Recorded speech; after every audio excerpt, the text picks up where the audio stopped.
世界上最大银行在哪里？就是在中国的工商银行，就知道它的这种实力，它的这种庞大的这种金融的 power。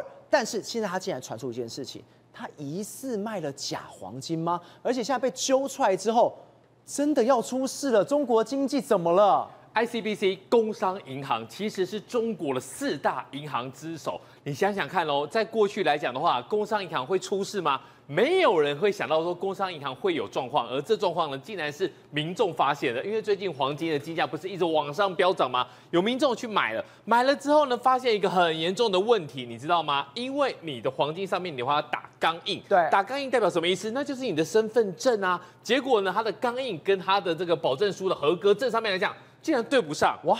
你 ABCD， 结果呢？你保证书上面给我的是 DEFG， 你这样子我怎么可以接受？这代表什么意思？我告诉大家，这很重要。你现在买，你买回家，你有一天黄金如果从每盎司从3300涨到6600了，你想卖的时候，工商不会收的。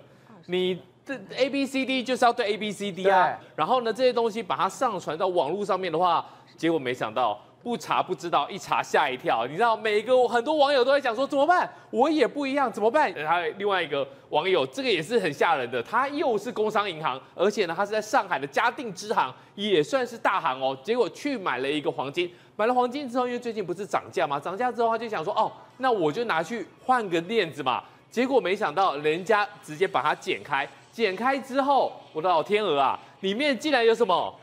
竟然有黑色的杂质，结果没想到工商银行竟然还告诉他说，会不会是什么金店趁你不注意的时候给你偷天换日？我的老天鹅啊，人家当着你的面剪，你发现有问题，人家不收，我这用来偷天换日干嘛？那这也就是显示出会不会是中国大陆的银行金融体系上面都有一些小小的状况？这个是在湖南。你知道吗？他的姑姑就是因为很多的身体的一个状况，结果没想到呢又摔伤了。摔伤的话要有这个医药费嘛，他就请他的家属带着身份证去这个，刚刚是工商，这个是农业银行，要去存款，存款用来干嘛的？用来当医药费啊！没想到这个农业银行就告诉你说你本人来，家属说本人摔伤了，银行告诉你本人来。家属就说：“那他摔伤了怎么来？拖着来。”结果没有想到，竟然就是拖来了。而拖来的情况之下，银行并没有看到本人就放款，而是什么？你确定你是本人吗？家属都刁难他，姑姑都本人了，你还怎么样？好，那你确定是本人的话，那你应该不介意我们帮你扫脸吧？竟然这样稀里糊涂的弄了多久？弄了4个小时。就这4个小时的过程当中呢，姑姑竟然就死在银行了啊！姑姑就死了，不堪折磨啊，然后就死了。就最可怕的是什么？这个事情不是我们这边乱讲，微博热搜，他说取钱要本人到场，病重老人在银行过世，这真的没在开玩笑，真有其事。对，然后呢，把他的故事都已经把它详细的记载在网络上面了。好，这不是第一起，过去很多的影片，你会觉得说很离奇，因为很多的老人家他可能已经久病多年，然后呢，在这种情况之下的话，硬生生的拖到银行去，所以你就会看到这样的画面。拖到银行去之后呢，你有的是抬担架，有的是坐轮椅，然后呢，甚至像这一种，我就直接把整个病床可升降的病床推过去给你，然后还要插点滴，然后还有生命维持器。那为什么你会说银行怎么会搞成这样？因为银行真的是没有钱了。你看这个女孩子，我看到影片，我觉得我真的可以感受到她的痛苦啊，存的钱。你要用钱的时候，你就可以从银行拿出来用嘛。那不然银行的功能是什么呢？它就储蓄功能啊。就他说存了定期，到期的取不出来啊，又是工商银行不管不问的，我的钱在哪里啊？用了很多的话，你看他哭得很严重哎。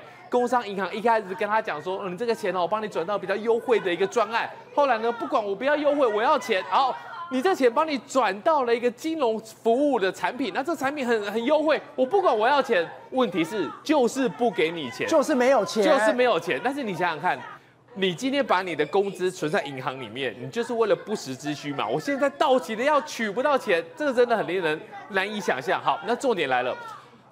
1年减少195家的一个小型的一个村镇的一个银行，这为什么会出现这个状况呢？很多的大陆网友就想说，那你是不是就是因为账目不清？你账目不清的情况之下的话，你就倒闭了。但倒闭也要清算，所以呢，现在来讲的话，官方怕你清算，那你清算之后呢，你的账目不行，合并好了。合并的话，那你的存在行就得吸收这些坏账嘛。所以呢，你看哦，这些情况之下，少了44家，少了41家，少了98家，你可以想象说，银行会瞬间不见，或是被并购吗？然后呢，最大的问题就是说，这一个新增的贷款暴跌，而且这里面最可怕的是什么？都是一些村镇银行、农村信用社，就是那种生活非常辛苦，不管是农民或什么，每次赚到钱都存进去，然后现在你说倒就倒。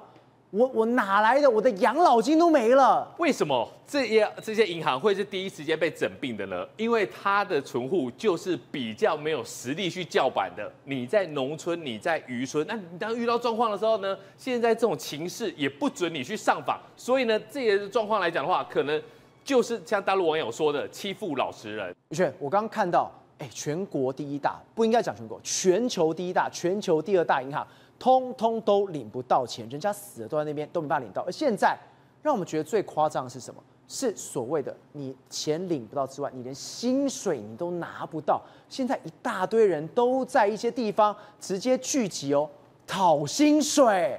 大家都以为说呢，哎呀，公务机关呐，吃国家的饭呢，绝对是金饭碗。结果没有想到呢，你在中国如果吃国家的饭，他们的国企，你是遇到金光党。这个道理很简单，你现在看一群人围在这边的，为什么？因为他们是中国电建，明明呢就是所谓的国营企业，结果呢大家都没钱，全部人呢就窝在这边埋锅造饭，长期抗战，反正呢就是要给你把我钱给吐出来。但你以为只有这个电建吗？不是，他们就连那种矿产公司中国一野欠几年，他们我觉得你真的太超过了，我都不知道这些农工怎么过来的。来，他们被欠薪水欠3年啊，他们被欠3年的薪水，欠3年，而且你知道中国最了不起是什么吗？欠自己人就算了，但是脸丢到国外去，连印尼人的钱你也欠。我们讲印尼移工跑到那边去工作也一样然后工作对不对？也是一样，这种我们讲的中国2野 ，OK。结果我说没有想到欠了老半天的钱 ，OK， 这个所谓的棕色12野，结果你知道他们项目经理跟这些印尼人讲说什么？说你们再不走，我们要开小黑把你给碾死啊！他说要开车去撞人家了。怎么会有这种咖？你自己欠人家钱烂透了。那你说你要去开车去撞人家车，而且有些什么押金啊，反正就通通都不给你。各位啊，印尼移工啊，你不要觉得说他们单独倒霉欺负外国的人啊，公务员也被欠老师也被欠而且呢，我们讲了，月薪本来1个月才2万块，老师神社取消之后剩3000块，照了3000块新台币大概1.2万OK， 本来从新台币2万，现在剩1.2万。那我讲这个还不算是更离谱的，最离谱的是这一间，这个叫哇哈哈，很有名对，他现在改名了，他现在叫苦哈哈，苦哈哈，赚不到钱，为什么？因为苦哈哈他本来呢就答应员工呢说要把薪水下放，结果有一天呢，他的这种生产乳制品的通通都不生产了叫你们呢全部滚蛋呢回家走人 ，OK， 整个厂房呢都空转，然后呢更丢脸在这边，明明呢他要发这个公文，结果我知道了。他不敢写哇哈哈，也不敢写苦哈哈，也不敢写哇哭哭，都不敢，什么章也没有，什么名称也没有，就一封信，就4个字：乳品公司带过。对，就跟你讲说，我不，就你们先别干了 ，OK， 就这样。那照你知道为什么不敢写吗？怕被延上嘛，怕被丢到网络上去，反正你抛到网络上死无对证嘛。他都想好了，你看这个就是苦哈哈分公司陕西分公司说我们要吃饭，我们要生活，我们要吃饭，我们要生活。各位，他们真的活不下去，因为原本他们的薪资就是最低工资大概1000块 ，OK， 那1000块呢，大概就是所谓的我们讲的5000块台币。你以为够惨了吗？没有，后来降到月薪，各位，我讲的是月薪200块，月薪剩200块。OK， 从2万块变1000块，再到200块，然后最后呢，实际上领到的钱这是员工自己贴出来的食品内餐还叫你不要给外边人看因为你薪水很高，19.23块人民币，他1个月19.23块人民币。你真的拜托一下，你们自己卖的东西都比这个还贵，所以你看到一堆人那时候就为了要维权跑去现场去跟他抗议说奖金还来我们在这边工作20几年的，你们怎么可以这样不负责任？我们年终奖金都被砍掉，我想说，兄弟们你们还有年终奖金，有没有看人家只领10几块的对不对？但哇哈一直跟这些员工画大饼，你知道画什么大饼吗？他就说，哎呀，给老员工至上啊。那我们现在呢，每个人工资啊，大概到手的工资啊，3000多块啊。杭州还有100多个员工。那未来呢，在2024年的时候啊，我们的绩效就会回到700亿了啊。到那个700亿的时候呢，我们就可以把薪资啊正常的发放。哦，就画一个大饼跟你讲说，未来绩效就会好啊。现在钱发不出来，还说要700亿？对啊，对，就画大饼嘛。结果后来人家发现没有哦，因为它的年收是逐年递减，从2021年519到512到2023年只剩500亿，而且这个500亿够起套住耶？为什么？来，各位，这是娃哈哈的水。你有发现娃哈哈的水，理论上来讲，你是一个大型的生产公司哦，你一定是尽量 cost down。结果呢，它显然是有很多产线请不起劳工，赔钱停摆，所以呢，他为了要营运下去，他跑去跟别人买水，他去买别人品牌的水，叫做金麦郎蓝标水。然后呢，用价差的方式去卖，因为其实哦，就是他对他的生产部门觉得已经赔钱，他不想要理他了，他就要把这些人给砍掉。但是呢，又不可能名副其实上的直接把他们裁员，所以用的方式就是降低他们的薪资，一个月让你领10块、20块，让你自己好哦，我们打发走人。他根本不是生产了。但你知道真正让中国人气愤的是什么吗？把中国人当塑胶。今天你们的国家叫中华人民共和国，你们的人民叫中国人，结果吃香喝辣的都是谁？非洲好兄弟。来，各位，2023年啊，就有一个非洲好兄弟，那时候在现场跟一个我们讲的环卫工人啊发生起了冲突。OK， 那后来呢，仔细去研究之后呢，才发现是什么事情？就是呢，中国很多工人都对这种留学生哦非常不满，因为他们是留学生，不满在哪里呢？就说你们这些留学生来中国白吃。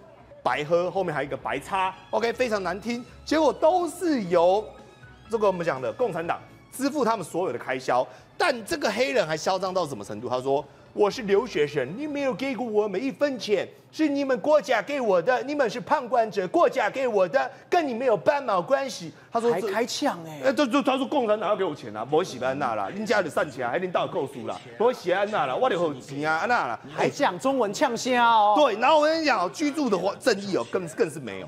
你现在看到，我们看这个上下铺，这是什么？中国人的大学上下铺，那非常的窄，你不讲我还以为是什么监狱，你知道吗？什么机智监狱生活，很窄很窄很窄，头早上起来会撞到。但是你如果画风一转哦，转到了巴基斯坦留学生，他是什么？第一个单人宿舍，再第二个川普最爱的24小时热水，再第三个还有冰箱。中国人的住这么糟啊？对，跟我们讲的监狱有什么差别？然后这个是外国人住的，对啊，你看那个里面开起来，差太多了吧？对啊，有床，而且那个床呢还非常的舒适，然后打开呢还有夜景，还有美景，独立的卫浴、独立设备，一个是套房哦，一个是青年旅馆，这干得必挤，而且外国人不用付钱，好不好？你看哦，领到留学金奖励的在60万人民币哦。补助60万人民币哎，我们看那个一个月赚1000块，然后那等于做600个月才可以得到留学生的补助哎，600个月是多少啊？那吓死了，50年哎，中国人做50年还比不上一个黑人。我们讲一个黑人非洲好兄弟，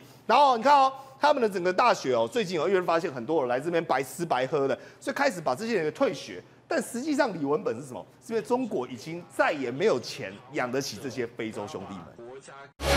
宏观取材，厘清真相，犀利精准，深入剖析，时刻掌握关键，新闻时事不漏接。